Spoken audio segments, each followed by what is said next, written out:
こんにちは。今、渋谷の表参道付近を歩いています。この辺りは昔、原宿村や恩田村と言われていた場所ですが、どちらも今は地名としては残っていません。原宿は駅名として有名になりましたが、恩田の名前はあまり知られなくなりました。そんな中、昔の土地の名前を留めてくれているのがここ、恩田コーヒーというカフェです。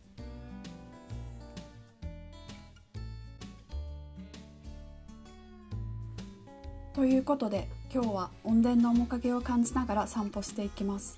葛飾北斎の有名な富岳36景の一つに恩田の水車があります。誇張して描かれているかもしれませんが、昔この辺りは田園が広がり、富士山の裾野までが見え、北斎の心を動かす美しい場所だったのではないでしょうか。また水車からあふれんばかりの水が描かれていますが、これは渋谷川だそうです。ということで、次は渋谷川の痕跡を見に行ってみましょう。渋谷は地名に谷とつくように坂が多く谷底の町です。渋谷川が武蔵野台地を10万年ほどかけて削り、現在のような地形になったそうです。さて、もうすぐ有名なキャットストリートが見えてきます。キャットストリートの入り口には参道橋と書かれた石碑があります。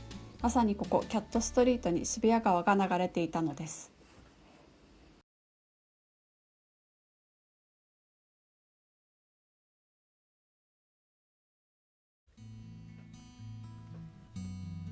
この日は土曜の朝9時過ぎ、まだ人はほとんどいませんでした。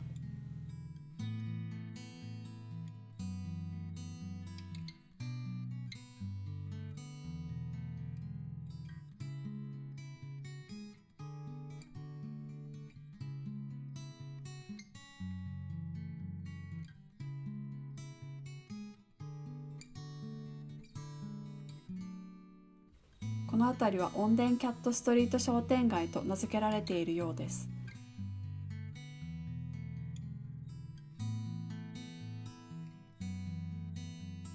昔の地名を大事にしている感じがいいですね。ロゴは恩田の水車がモチーフかと思います。またこの辺りには恩田橋と書かれた石碑もひっそりと残されています。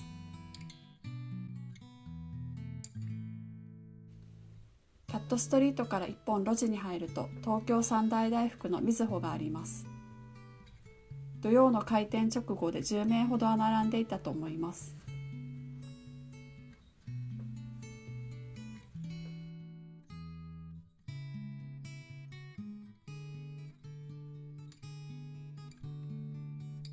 この近くにもう一箇所恩田の名前を残す場所があるので行ってみましょう。それがここ恩田神社です。面だるの神、あやかしこねの神という美の守り神と串見けぬの神をお祭りしています。この辺りがファッション、美容関係で栄えているのもこの神様のおかげかもしれません。今回恩田の水車をモチーフにした限定の御朱印をいただきました。矢入浩一さんという人気アーティストとコラボしています。渋谷の喧騒が嘘のように静かな落ち着く空間でした。次は宮益坂方面に向かってみます。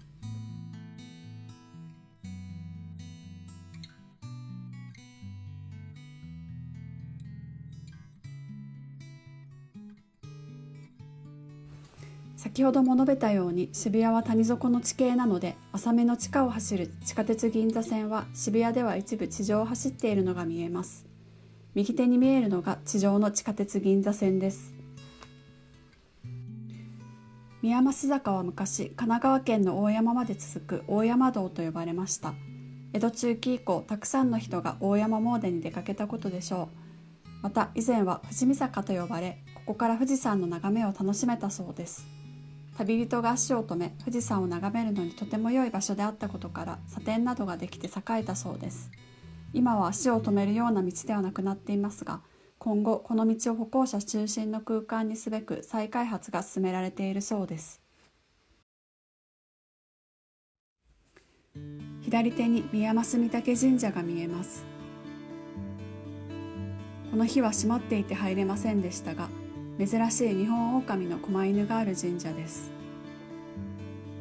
次は渋谷のお城に向かいます。お城といっても城址というお城の跡ですが、現在金王八幡宮のある場所です。平安時代、川崎重家が天皇から渋谷の姓を賜り、屋敷を構えたのが金王八幡宮の場所だそうです。川崎重家はなかなか子供ができず、この神社で祈願を続けたところ子を授かり、子供は金王丸と名付けられました。金王八幡宮の由来です。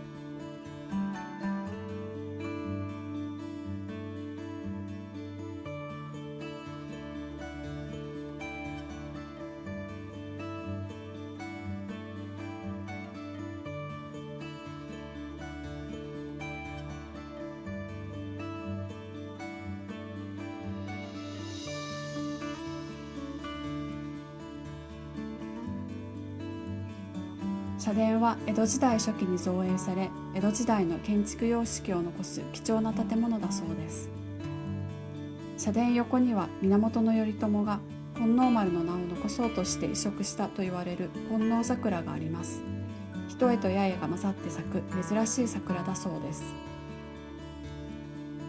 また渋谷城の砦の石が一つだけ残っていたそうで、社殿の横に置かれています。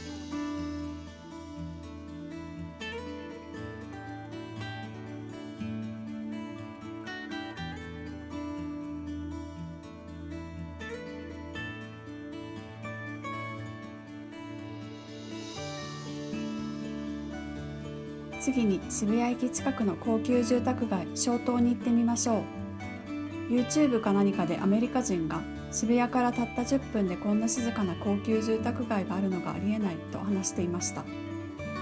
確かに道を一本隔てるだけで雑多な渋谷とは一線を画した落ち着きのある空間になるのは言われてみれば不思議かもしれません。それにしてもプライバシー保護のためか壁ばっかりですね。さて、鍋島松濤公園に着きました。ここは昔、鍋島家が松濤園という茶園を開いた場所です。松濤の地名の由来です。池の周りをぐるっと一周でき、ところどころにベンチがあります。昔、渋谷には遊水地がたくさんあったそうですが、開発により数が減ってしまいました。ここ鍋島松濤公園は今でも残る貴重な遊水地です。また音殿の水車とは関係がありませんが、水車が残っています。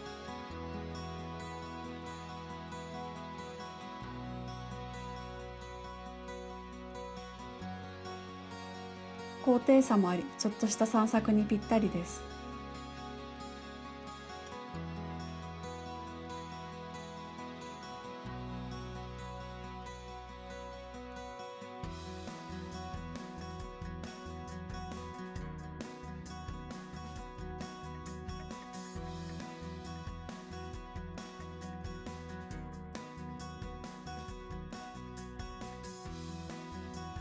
さて、爽やかな松濤地区から一転、渋谷駅周辺に戻ってきました。ここは渋谷百軒棚。1923年の関東大震災後、被災した都心の店を誘致するために開発されたそうで、その名の通り100を超えるお店があったそうです。一口に渋谷といってもいろいろな歴史といろいろな顔を持つことが実感できました。